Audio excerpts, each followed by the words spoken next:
téléspectateurs de Sénégal 5 TV, ñu ngi leen nuyu di leen siyaar. Alors c'est reparti pour une nouvelle émission qu'on va passer aujourd'hui. Ce sera une émission un peu spéciale parce que tey ki ñu daal di seeti moom la Sénégalais yi duppee woon le chef d'état-major des ambianceurs. Il s'appelle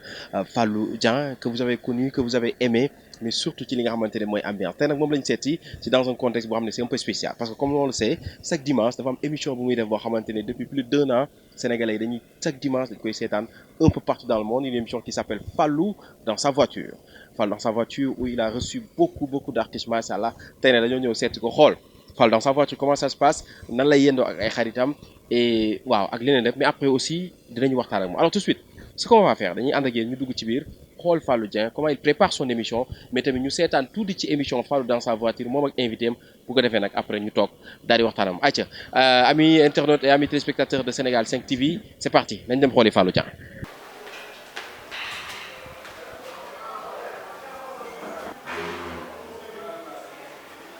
mu ngoog alors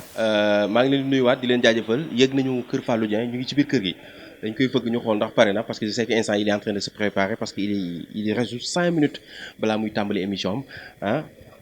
wala ñu fëgg Père Fallou xool tey fu mu génne Père Fallou mais maa ngi ziar Père maa daa mel ni pare nga de. oui pare na sama waxtu jot na. tey waa Sénégal 5 ñoo la seet si. waaw Sénégal 5 waaw maa ngi leen di nuyu bu baax.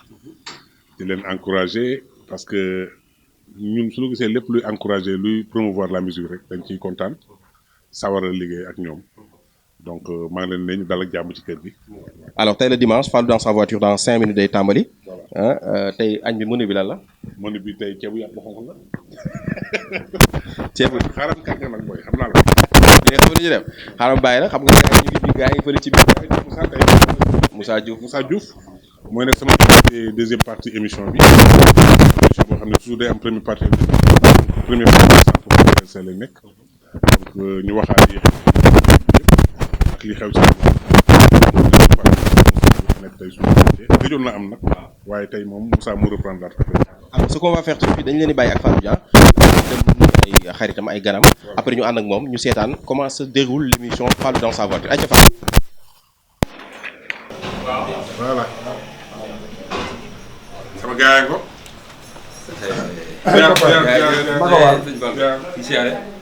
Fallou Galas Moussa waay. bisimilah jàmm rahmaani jàmm rahimi jàmm yàlla jàmm yàgg Seck Ndiaye atu man ma ñaay góone tënk géej abu dema bàyyi maar bañ jëm ñabaas jëm ko fandeen maa ngi jooy ongi Ndiaye moomi Ndiaye min duppee moom la keeram mbaaxaan ba des sa tenu jungee ma ne Sall Ndiaye ma xuraja bur géej ak Mbay Ndiaye ba des sa bend bisimilah fenk bi si jant yàlla mi yàlla pontele fajar ma jar tafsin moo di këng su luxu mexee mu luxu mexee Abdou Karim tuf na góor tatak na jigéen kapsun dubukin dubu fa yàlla salala Mouhamadou walal Mouhamadou kumasara nguru tumee nguru tamba dumee jaasiki tamba dumee kufrun tookee taka sumu tookee luy metti tooke rek tandiri ngaafu fadamana alaa ñu mu jàmm tookee yéen diggante nit ak jigéen ak jaan seytaane ñu mën a kaa fi ñey sukulun kunulun musulun kondalang may mën a tànk sare daal di daata sukki tey leen léegi mbër gi mu gaynde mer la fanaano wàcc ma daan naa la wóoru laa sana ko daan da ngay feete kaw kuy doon ma samba jeey waaw buy galis na atureer naay laa sana kuy doon ma samba jeey waaw buy galis sukki tey leen Fallou Dieng salaak way wàcc ma daan naa la ku daan da ngay feete kaw naari góor yi takk nañ leen ku ci man nga war na nga yëg ku mënu da ngay toog coow li abees Fallou bu njam yàggee léegi nga war feeñ buy galis na Cheikh Jabaay Njaay buy wax yaan da ngay daan yow mbaa ñu daan la. kontaan naa xam nga ñii nag ñooy sama ay xarit. am na sax ñu manqué. dimanche yéen xam ngeen ni fii yendu Fallou dans sa voiture. ñii waxuma la sax Fallou dans sa voiture boolewuñu waaye dañu ko jiitu loolu. donc Cheikh Jabaay sama doomu ndey sama xarit Laasana. sama rakk di sama mbër. Moussa Diouf sama rakku xol. waaw sama rakku xol. boo bëgg da ko bëgg daanaan lu mbokk bu rawee tey mooy invité Fallou dans sa voiture. Kader dina nekk émission boo xam ne émission hebdomadaire la tous les dimanches à partir de 15h ba 16h30 mu jeex 1h30 lay durée donc tey nag maam invité spécial ci deuxième partie émission bi première partie bi Fallou 100% DLC lay nekk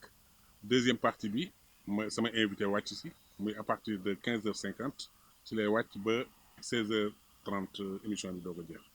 donc là connecté naa kii bi lii moo may servir de wifi bi mooy bi nga xam ne mooy filmé li nga xam ne mooy émission bi am na iPad bi mooy animé tu vois donc ak oto bi quoi ak rajo oto bi donc noonu laa koy doxalee ñu bari na affaire daf leen jaaxal dañu yaakaar ne sax équipe moo ne sama gannaaw du tourné. Sëñ Abdou Karim borom Makarimal Akhlaq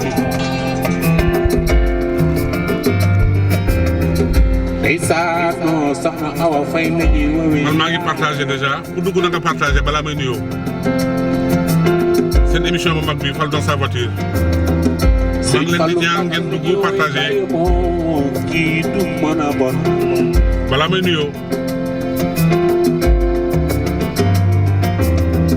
ni jaayu Cheikhouna Bousso rakki soxna Maymuna ci Abdou Karim mooy yërëm ndaw ñi yàlla na Serigne Fallou Faye taxawu bi nga taxawu lii nga jël suñu gisee mooy oto bi am na invité tey Ndoumbé Fall génn na micro bi laa tuddee Ndoumbé Fall. te ku jumaa ji sa yaram di daw murito kuy dawal Serigne Fallou kuy dawal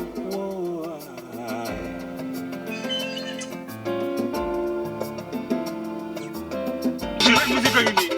Fallou ci LDC avant ñu ngi sabar suñu dem Moussa Diouf ci oto bi Moussa Diouf dinañ def ci oto bi mais xaar leen tuuti rek muñ leen xam na leen seen choix jaxaseet balaxal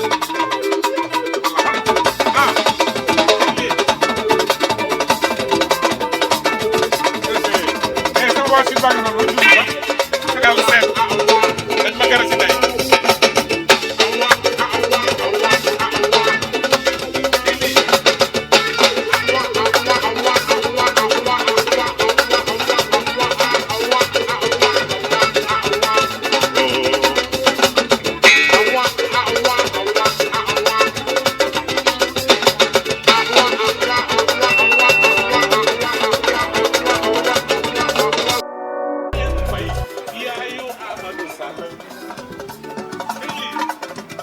la jolie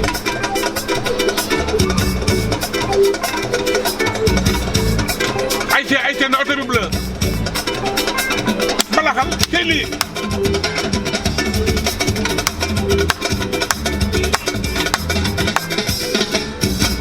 su yaay baaxee bay ba mën a bon soo mën a ñëwoo dama ne musique a ngi nii nag pour la monde musique rek musique a ngi nii Fallou Dieng LDC avant ñu recevoir sunu gan Moussa Diouf ci oto bi Moussa Diouf ñu leen jabax ci oto bi mais xaar leen tuuti rek muñ leen rek calmer leen seen joie jaxase balaxal tey lii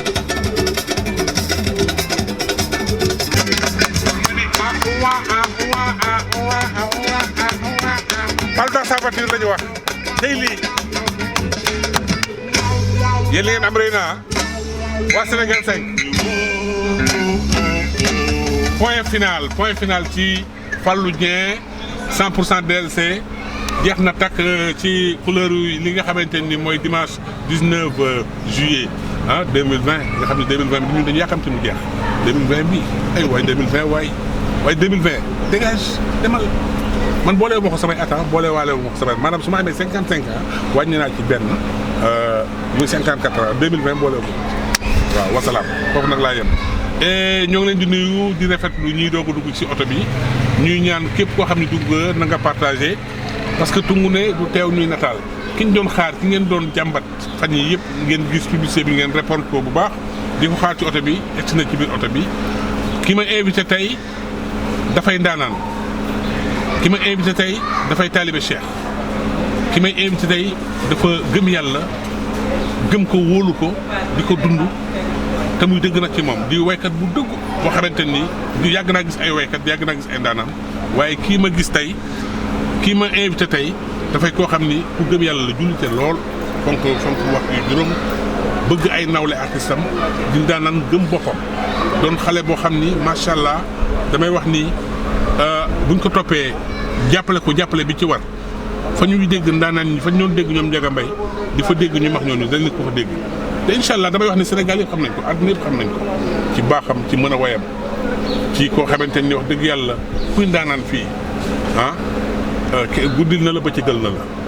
ku ko woo mu ñëw muy Salam Diallo muy Papa Diouf muy man mi ak ñeneen ku fi ndaanaan ci réew mi aw na la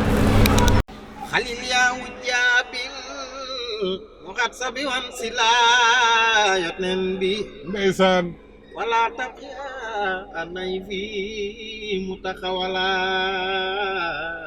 yor makka yaa taalibe Cheikh baa ngi nuyoo de bi nag min awaalo ko ca kaw si Moustapha sa mawlidi yot nen bi moo ngay madda de fama surtout fi zaaxawal mutajaddade ndeysaan seydi lawalina njol makka yaa leen gën ndeysaan matam tamit bari i waxab la min yotun yonen ba neena farlu sa turandoo baax mooy borom dindeeg saam lagan duma tay dire ji no jang sala koy ne. Amis téléspectateurs de Sénégal 5 TV, Sénégal5.com, c'est un réel plaisir de vous retrouver dans votre émission Sama Star. Comme ni ma leen ko waxee sànq rek ne woon naa leen tey dañoo seet si le chef d'état-major des ambianceurs Fallou Dieng, comme ni ma ko waxee mi nga xamante ne yàgg nañu jox des hits yàgg nañu jox des ambiances yoo xamante ni ñun ñëpp fecc nañ ko ci li nga xamante ne mooy musique sénégalaise. Tey nag ñu seet si ko dans un contexte très très spécial. Xam ngeen Fallou dans sa voiture, c'est une émission boo xamante ne un peu plus d'un an Fallou mu ngi koy def ci biir otoom daal di ci dalal nag ndaanaan bu ne macha allah ñëpp daal di ko ci fekk si mais c'est normal parce que moom ndaanaan la bu woowee ndaanaan dañ koy fekk si tey nag gis ngeen li nga xam ne moo fi jot am gis ngeen ambiance bi añ bi ses amis donc moo invité Moussa et tout ça donc Fallou émission bi neexoon na parce que tey ndaanaan nga dalal aussi ah. waaw tey moom ndaanaan laa dalal Zeka mais ma kontaan trop tamit si ñëw bi ngeen ñëw fii ci kër gi. dina tax dina gën a promouvoir émission bi may def parce que ñu bari xamuñu secret yi ma koy defee te les coulisses dafa am importance télévision yi ñëw gis niñ koy defee quoi moo tax ma kontaan si trop quoi vraiment. ñoo gën a kontaan alors Fallou dans sa voiture depuis un peu plus d'un an yaa ngi koy def tey boo doon def un bilan lan lay nekk tey. lu positif lay nekk parce que xam nga Fallou dans sa voiture te bu ma rek def ko noonu balaa muy tudd Fallou dans sa voiture un dimanche un son la woon bon toog naa benn moment boo xamante ni gars yi gisatuñ ma woon ci réseau bi gisatuñ ma woon ci télé bi déggatuñ ma woon ci rajo bi bon par la suite surtout accident bi ma defoon mu nekk benn silence bu yàgg daal silence bu mujj def buzz ñëpp naa ana Fallou bon ma ni bon xaaral ma créer benn affaire quoi ci laa ko commencé di teg samay son les dimanches ci sama page Facebook tous les dimanches nit ñi nag di yokku comme amoon naa page officielle bi 100,000 de personnes ñoo ci nekk donc ma ni naa tuxal affaire bi tuddee affaire bi émission Fallou dans sa voiture émission bi di dem ay 1 heure temps may laal ay 287,000 personnes par semaine affaire bi ma ni pourquoi pas ma ciy boole les artistes sénégalais pour yokk la promotion de la musique sénégalaise Yoro Ndiaye laa ci njëkk invité mu ñëw donc mën naa wax ni bilan bi ma ciy wax mooy bilan positif la parce que permettre na sama fans yi nga xam ne dama leen réeroon ñu feeñ ma leen defal 100% DLC chaque semaine en première partie deuxième partie ma invité artiste bi ñu bëgg ñoom ci oto bi ma invité leen ko mën naa wax ni toute la crème musicale sénégalaise jaar nañ fi ñi ci ëpp la majeure partie jaar nañ ci oto bi def émission mu doon loo xam ne vraiment dama koy rafetlu mu nekk lu positif quoi alors effectivement mu positif alors yow ci sa génération gis nañ que ne bokk nga ñi nga xamante ne ñoo gën a ñame les réseaux sociaux parce que yéen seen génération bi ngeen di xew dëgg di def li ngeen doon def lii am tey amul mais da ngeen dem ba tollu benn âge réseaux sociaux daal di dabe am génération bu ndaw bu nekk seen suuf ñoom ñu ñame ko di ko utiliser mais yow nga ne attends parce que tey su ma la gisee sa génération am na ñoo xamante ne pour nga gis leen ñu posté dara Facebook ça c'est un problème mais yow nga nekk ci am ci benn présence ban moment nga sentir que ne voici la bonne porte voici ce qu'il faut faire. voilà au début am na sax ñu ma si doon mere naan da nga ñeme réseaux sociaux bi nangam sax mais réseaux sociaux en général nit mën na ci def lu baax comme mën na ci def safaan ba mais man lu baax moo ma tax a jóg te it du ma dugg lu sama yoon nekkul bi ma nekk ci réseaux sociaux yi ba léegi image bi Sénégalais yi garde ci man mooy nit koo xamante ni ku simple la ku mën a kaf ku mën a ree lu ma sentir lay def tu vois tooñu ma ci kenn tooñu ma ba tax na les Sénégalais dañ ma ci adopté bon c'est vrai que wax nga lu am importance suñu génération xamuñu technologie ñun génération figurine lañu ñun jamono bi ñuy jàng école sax figurine lañu Doudou est là Fatou est là Nafi est là-bas ñun loolu la ñu jàngalee donc technologie bokkuñu si donc mën naa wax ni sopp ak jàng ak gëstu moo tax ñu dugg ci technologie di ko jàng nag ma koy gërëmee sama ay jarbaat sama ay neveu yoo xam ni dama dëkkoon ñoom ñu may wan may jàng di xam di comprendre di xam nan la ñuy partager di xam naka la ñuy introduire say affaires di xool naka laay naka nga koy promouvoir sa bopp parce que bu njëkk xam nga ay site internet lañ doon créer site internet yooyu dañu ko daan defaral mais day cher parce que boo bu saan jox nit fu mu defal la site rek di nga ko fay 200 ba wala 500 000 wala ba 300 000 mais bi Facebook ñëwee ku nekk tey boo ubbee sa profil Facebook dafay mel ni benn site internet personnel boo amal sa bopp donc depuis Facebook ñëw nag dañu ci laa ne site internet sax ci la daal bon man ma teel a comprendre loolu nekk un peu en avant par rapport à sama génération ci kii bi moo tax lépp loo xamante ni lépp loolu la nit di defal yow nga mënal ko sa bopp di ko defal sa bopp moo ëpp njëriñ waaw donc loolu laa ko. Alors on va rester toujours dans Fallou dans sa voiture ñu gis que ne y a pas mal d'artistes yoo xamante ne peut-être avant ñuy ñëw dañ daan xaw a sceptique daawuñu comprendre un peu kii bi mais après bu ñëwee ba dem ñoom lan lañ lay wax. non dañ naan xaar ñoon affaire bi nii ñu si mel ni ñoom Nder par exemple Nder invité naa ko lu yàgg comprendre lu si affaire bi Pape et Cheikh invité naa ko lu yàgg comprendre mais ñoom ñëpp bi ñu ñëwee ils ont été surpris ñenn ñi sax damay wax ni dañ fiy jëlee ci oto bi xaalis parce que ku mel ni Mapenda Seck ñëw na ci oto bi jëlee fi lu ëpp 500 000 macha allah ku mel ni Nder ñëw na fi jëlee fi xaalis su bari ak ñeneen donc waaw donc surprise yooyu am benn problème donc xam nga yu mel noonu dafa nekk yoo xamante ni ñoom ñëpp ñu xawoon amoon retenu par rapport à Fallou lu muy def lan la quoi mais ñu gis ni tamit diaspora bi xam nga dara du umpe dëgg la diaspora bi dañu bari ñuy seetaan affaire bi ñoom ñooy nag wool diw invité ñu diw nangam sangam mais ñu si bari nag sincèrement awma problème ak ñoom parce que ku ma ci wooraat da ngay ñëw am na benn respect bu am sama diggante ndaanaan yi ak artistes sénégalais yi ma leen ciy gërëm bu baax di leen sant parce que mënoon nañ ma xeeb mënoon nañu xeeb tamit li may def naan du télévision wala du dara mais réseaux sociaux doole bu télévision am rek am na doole bu ko raw sax bu ko raw donc ñu bari nag ñoo ngi doog comprendre nouvelle génération bi leen fi teg du ay télévision moo leen fi teg de du ay rajo tam ñoo leen fi teg xale yi dañoo lakkale ci réseau bi xale yi ñoo ngi ci WhatsApp yi Instagram yi Facebook ñoo ngi ci YouTube bi TikTok bi waaw kenn wanewu leen kenn du télévision moo leen lancé mais xale yi ñoo sob seen saw bopp tombeek nag affaire bi am li leen télévision waroon ñu mënal ko seen bopp di promote seen bopp effectivement waaw loolu nag man laa teel a comprendre man te nag ñu bari ñemewuñu woon les directs là parce que direct yi tamit il faut nga nekk nit bu ñu respecté il faut nga nekk nit boo xamante ni tey référence la wala nit boo xamante ni nit ñi jox nañ la cër parce que réseau bi ku ci nekk un an taw gars yi woowuñu la saaga la wala ñu xas la wala ñu wax la loo xamante ni sax du sa jikko loolu dafa yomb trop ci réseau bi moo tax maa ngi sant bu baax les Sénégalais ci respect bi ñu ma jox ak li nga xamante ni mooy cër ñu jox ma ko par rapport à cette émission là mu nekk émission boo xam ni man nee naa def ma ko ci télé man maa choisir def ko ci réseau bi parce que télé say su ma ci liggéeyoon mën naa ko yóbbu télé mais su ma ci liggéeyoon un an après day émission bi day dégradé parce que fii yaa ma gën a xam ci télévision donc comme lii moom dama ci indépendant di filmer sama bopp di animer sama bopp di wéyal sama bopp di teg samay morceau muy jàll di promote tamit yeneen artistes yoo xamante ni samay nawle artistes lañu ñii samay doom lañu ñii samay rakk lañu ñii samay jarbaat lañu ñii samay xarit lañu donc mu doon loo xamante ni tey moo def réussite émission Fallou dans sa voiture. Alors juñu nga ko sànq pour terminer ci waxu Fallou dans sa voiture on a vu que yàggul dara benn télé daal di jël sa émission changer tour bi alors que télé boobu sax demoon nga fa ba waxtaan ak ñoom ci émission bi nga. waaw télé boobu laa njëkk a dem yóbbu fa émission bi ñu di leen wan nu mu ko defee ñu wane ko à grand ci écran bi.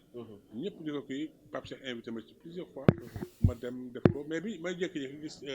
émission bi ci télé bi muy daw. donc tey ma ni bon yàlla baax na quoi. mais lan moo tax nga ne doo ko wax. en fait dama naan c'est pas le même concept. waaw parce que benn man sama oto dafa am neex am musique may invité ndaanaan yuy ñëw di way di show nekk ci oto bi dawul day taxaw ah ba pare mu am ay waxtaan ba pare benn Serigne Fallou di ko animé boo xam ne sénégalais dañ ko xam bëgg ko seen xol donc man affaire bi mu amee man xuloowuma ko samay nit ñi ñoo ma xuloo voilà ba tey jii déggatuma sax oto boobu daw moo tax xam naa oto boobu panne na bu yàgg. Alors merci beaucoup Fallou Dieng la ñu àndal ba léegi ci seen émission Sama Star sur Sénégal 5 TV. On va parler un peu d'actualité. Oui. On va parler de Covid-19, on va parler de l'aide de l'État par rapport aux acteurs culturels. Covid-19 aussi daal di ñëw ngeen bokk ci les plus impactés yéen artistes yi. parce que lépp fi ngeen daan amee dañ koo tere. yow nan nga dundee yow gaa xam naa sax du la jaaxal parce que yow dund nga lu ëpp li ci dignité kenn déggu la. voilà donc ñeenti weer moom. waaw xam naa ne yow du la man daal ñeenti weer du dara par rapport ak 7 ans yi ma toog. dëgg la waaw ñeenti weer du dara par rapport ak 7 ans. parce que xam ngeen ni depuis ma def album maanaa. waaw yi ndox yi ma ci dal bari na waxuma kenn dara waxuma sénégalais yi dara. ma génnewaat album Moomee Vent am ndox bu rëy. ba sénégalais gisatuñ ma woon. donc tey loolu muñ naa ko moo tax yii moom ay détails la pour man. donc muñ naa lopp loolu.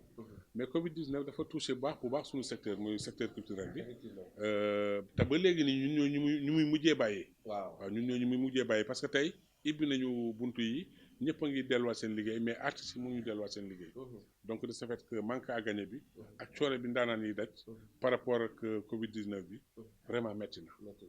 na trop foo ko natt rek. romb na ko gars yi dañoo baax ak gore.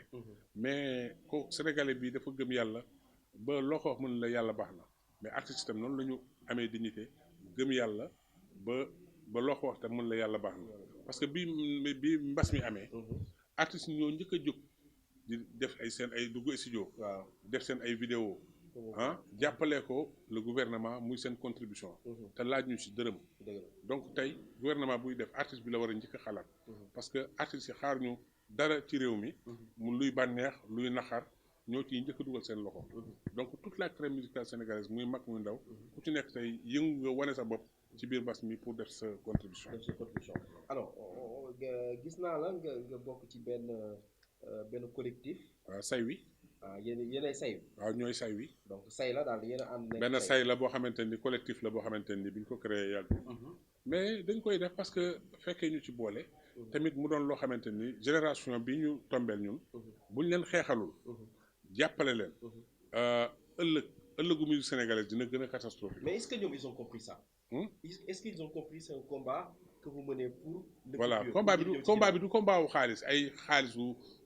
mbas mi ak façon yooyu. ñun li ñuy xeex. mooy SODAV dafay nekk BSDA daf fi nekkoon. gën si ñun. SODAV ñëw depuis SODAV ñëw artistes yi gën a sonn mu mel ni affaire dafa gën a puré. te ñun amuñu dara ci lu ñu leer par rapport ak le nombre sax de musiciens yu nekk ci dëkk bi. mënuñu maintenir depuis 1973. liste bi ñi boole woon ci SODAV. ba à nos jours.